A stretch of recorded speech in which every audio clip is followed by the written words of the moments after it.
প্ৰথমে নিজক ভাল পোৱা। নিজক ভাল পোৱা মানুহে আনক কেতিয়াও কষ্ট দিব নোৱাৰে। স্বাৰ্থ অবিহনে কোনো কাৰো আপোন নহয়। অলপ দেৰিকৈ হ'লেও সকলোৱে কথাষাৰ বুজি পায়।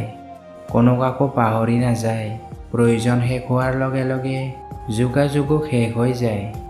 যেতিয়া কাৰোবাৰ পৰা অৱহেলা পোৱা যায় তেতিয়াহে বুজা যায় যে মানুহক জোখতকৈ বেছি গুৰুত্ব দিব নালাগে। আঘাত তেতিয়াই বেছিকৈ লাগে যেতিয়া চিনাকি মানুহবোৰে অচিনাকি মানুহৰ দৰে আচৰণ কৰে। পাৰিলে ভাল পোৱা, নোৱাৰিলে ঘৃণা কৰা, তথাপিও মিছা অভিনয় নকৰিবা।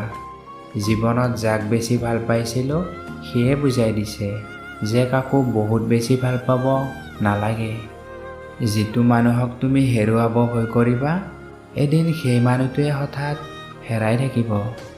যদিহে কোনোবাই তোমাক আন কাৰোবাক পাই পাহৰি গৈছে তেনেহ'লে দুখ নকৰিবা। এইটোৱে ভাবিবা যে সি কেতিয়াও তোমাৰ যোগ্য নাছিল।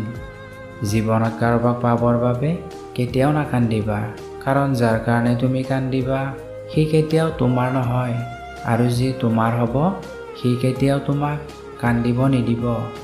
যিমানেই বেয়া চিটুৱেশ্যন নাহক কিয় সম্পৰ্কটোৰ পৰা আঁতৰি নোযোৱাজনেই হ'ল প্ৰকৃত আপোন। কাৰোবাক যদি সঁচাকৈ ভাল পোৱা তেনেহ'লে মাজবাটতে তেওঁক এৰি নিদিবা। যদিহে ভাল পাব নোৱাৰা তেনেহ'লে আগতেই কৈ দিবা, কাৰণ তোমাৰ ভালপোৱাৰ অভিনয়ে কাৰোবাৰ জীৱন ধ্বংস কৰিব পাৰে। যি নিজৰ দুখ কষ্ট বুজি পায় সি কেতিয়াও আনক কষ্ট দিব নোৱাৰে।